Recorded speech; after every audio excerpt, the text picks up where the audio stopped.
What's up guys, Mike here with Card Juice Sports Cards. Today I want to talk about card grading. Should you do it? What are the benefits? How do you know if you'll get a good grade? How do you prepare your cards for grading? What company should you use? So let's get into it. Before we do, if you want to unlock the secrets of selling and investing in low-end sports cards on eBay, this channel is your go-to source for expert tips, honest insights, and strategies to help boost your eBay sales. Go ahead, hit that subscribe button for me. If you want to stay ahead in the card selling game, maximize your profits, and take your eBay card selling business to the next level. You can also check out my other channel at Puck Mike, where I open and talk about hockey cards. And if you want to show support for this channel as well, please head over to the eBay store, Card Juice Sports Cards, and buy a card. Every little bit helps. Card grading is one of those areas where as a sports card flipper, you can be very profitable, but also lose money if you're not selective about which cards you decide to grade and the condition of those cards. So what is card grading and what are the benefits? For all you beginners out there, according to collectible.com, card grading is the process of submitting your sports card to a third-party service to verify the quality of your card. It's basically someone rating your card, usually on a scale of 1 to 10. As you can guess, the higher the grade, the better. And usually the more money your card will be worth to resell. But what are the benefits?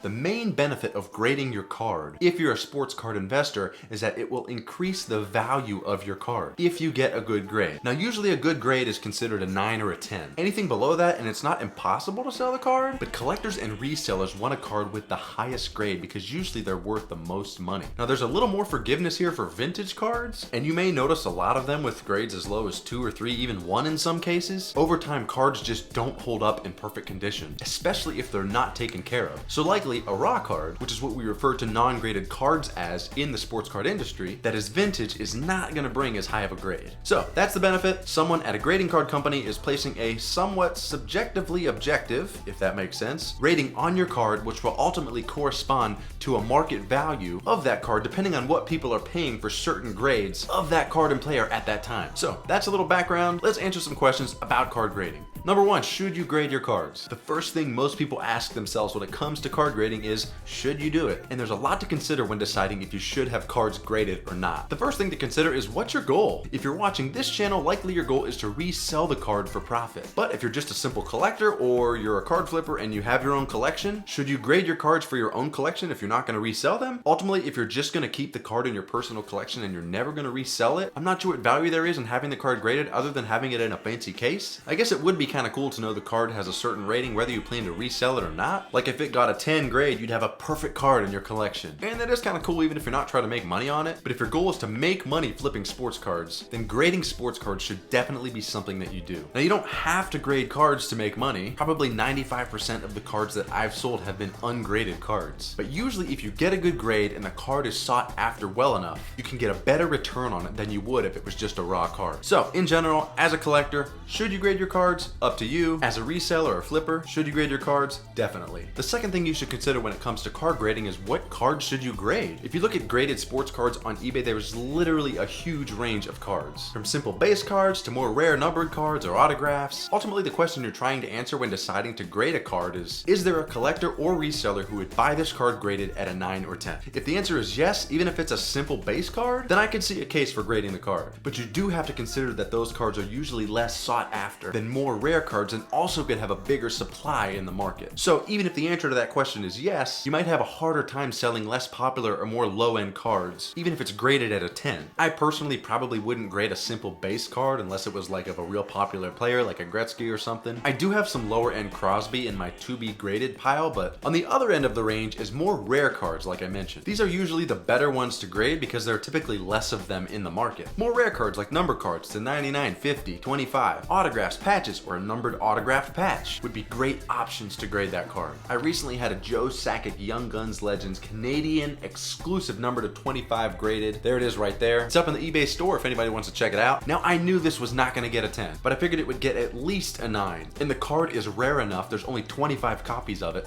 where grading it was a very good option. Ultimately ended up with a 9.5, so really happy with the grade. So think about the rarity of the card. In every case, especially if you're grading a base card, always check eBay to see what the current supply is for those graded cards in the market. If there's already 20 or more or so listed at a 9 or a 10, there's probably more supply than demand out there, and it might take you a long time to sell it even if you get a good grade. Okay, but what about condition? How do you know if you should grade the card or not based on the condition of the card? There are a ton of videos out there about how to prep your cards for grading, how to evaluate your cards for grading. Ultimately, what I look for are any flaws on the card, major or minor, particularly focused around the corners, surface, and edging. Centering plays a factor too. If I see enough flaws like rough edges, corners, or marks and dents on the surface, I'm probably not going to submit the card because it's just not worth it. You have to consider the cost of getting the card graded. And like I said, always check eBay before you make your decision to see what graded versions of that card are selling for. If you think you can get a 9 or a 10, but it's only selling for $25 or $30 on eBay at that grade, it might not be worth it because you're likely going to have to spend at least $15 to $20 to have it graded, depending on which company you grade it with. So evaluate the condition of the card. 10 is best. If you think you can get a 9, it should bring a return, but always check eBay first. The fourth thing you have to consider is how to prepare your cards for grading. I honestly don't have a ton to say about this one. Yeah, there's videos out there that talk about how to get a perfect grade every single time. Honestly, I don't try to cheat anything when I grade a card. I mean, I'm pretty sure they're literally looking at it with a magnifying glass, so I'm not sure there's too much you can hide. The only thing I do is clean the card really well with a microfiber cloth. If the card does have some edge wear or corner wear, I might make sure they look as flush as they can, or remove any small cardboard string pieces hanging off the edges. That's really all I do. In terms of how to ship them, each company typically has a how to prepare your cards or how to ship your cards to us section on their website. So definitely check that out before you submit to them for grading. The next thing, what grading card company should you use? The $1 million question. Now, PSA is the biggest player in the market. They held 78% of the market in 2023. CGC was second, followed by SGC. Beckett is still around as well. Honestly, guys, it seems like there's a million grading card companies. I swear every time I go to eBay, I see a graded card from a company that I've never heard of again. Ultimately, the thing to consider when choosing a company is the resale value. I mean, again, if you're just collecting and not reselling, I guess it doesn't matter that much, but you probably want a company with a decent reputation at least. But for reselling, the company that you grade with definitely carries some weight. SGC was gaining a really good reputation, and then PSA bought them. Not saying that's gonna hurt their reputation, but a lot of people liked SGC because it wasn't PSA, and they had quicker turnaround times than PSA. So if you're brand new to reselling cards and grading cards, PSA is definitely the industry leader, and usually those cards have a higher resale value, but not always. So think about your goals, evaluate the company, and again, even check eBay sales, see what's been graded by what company, how much it's selling for from company to company before you make a decision. The sixth thing to consider is how much does grading the card increase the value of the card? One of the biggest questions that people want to know the answer to, of course, is if you grade the card, how much more will you get for it if it's graded at a 9 or a 10 than if you would just sell it ungraded? There's not one answer you can apply to every card here, because every card and player and product is different. Like, you can't say if you grade a card, you're going to get 50% of your money back every single time. You're going to make $30 every time, or you're going to double your money every time. I've literally seen cards graded at a 10 selling for $20 and others selling for $200 or more. It just depends on the rarity of the card and how much the market is willing to pay for that card. I always check eBay to see what the card recently sold for at a 9 or a 10 before I make my decision. If there's not many listed, it might be even better because that means market supply is probably a little bit lower, so you might be able to sell it faster. And the last thing here, some other considerations that you should think about, like, is there a case when you shouldn't grade a card even if you think it would get a 9 or a 10? There's probably different answers to this question, but to me, I would say yes, there could be a case where that would make sense. The entire point of grading a card if you're a reseller is to flip it for more profit than you would get if you just sold it ungraded. But here's where the catch comes in. Once that card is graded, that number will arbitrarily place a value on that card in the market. And in some cases, that's risky because the person buying your card raw might see more grading potential than you do, or more potential than the company grading the card, and actually put more value on the card than any grading company would. You might think it's not going to get more than a 9 or even a 9 at all. Someone else might think differently. And so they're willing to pay more for the card because of the grading potential that they see. So you have to keep in mind that your market out there consists of collectors buying your card, but also people just like you who are resellers who are going to try to flip the card for profit. And some of them are going to look at the grading potential of your cards as they do or don't purchase them. Honestly, there's not a blanket answer here or process that you can apply to all cards. Every single card you decide to grade, you have to do your research first. See what it's selling for raw, see what it's selling for graded. Check the different grades, the different companies. The population count of the cards graded. Each company usually lists how many cards have been graded with that company and at what grade. So if there's 300 of them, again, it's not as rare. You might have a harder time selling it. That's where the pop 1 comes in on some eBay listings. That means population 1. But as you do your research, if the return isn't that great for a graded version of that card, and you'll have to define what that great means for your business, then it's probably not worth it and you should sell it raw. Another thing to consider is how much of a return should you get get in order to make grading the card worth it. There's discretion here as well, as I kind of already mentioned. Some people might say at least double your money or don't touch it. Others might say you need to make at least $20 after expenses or it's just not worth it. Ultimately, you have to figure out what's best for your business and figure out what threshold makes it worth it for you to grade a card or not. Sure, you might be able to grade the card and make $5 profit at the end of the day, but is it really worth it at that point? Evaluating the card, doing your research, sending in the card, waiting, listing it on eBay, sending it out again. Selling graded cards has the chance to be the bigger return items in your store in terms of profit. So you definitely want to be making at least $20 or $30, I would say, after you resell the card as graded. Just be aware that it might not always happen. Number one, because you don't know if you'll get a good enough grade. Number two, because there's still other factors in the market that can affect if you can sell the card at a decent price or not. So find a threshold that works for you. I'd say see if you can make at least $20 or $30 after grading before you decide to grade the card, and then go from there. The last question here that comes up a lot is, can you resubmit the card after it's already been graded? And the answer is yes, you can. Now, I haven't done this, but you can resubmit the card to the same company and to a different company as well. Say if you didn't like the grade from one company and you want to see what maybe the other company is going to give you, just keep in mind here, and this point will probably culminate the entire video, grading is done by humans. And although each company has different criteria they evaluate each card on, it's still a very subjective process. I don't say that to make you think, well, it's totally a gamble. You could get a 6 or a 10 depending on the person. It's a little bit more consistent than that, I think. But could one card grader think the card is an 8 and another card grader think the card is a 9? Absolutely. So keep that in mind as well if you're considering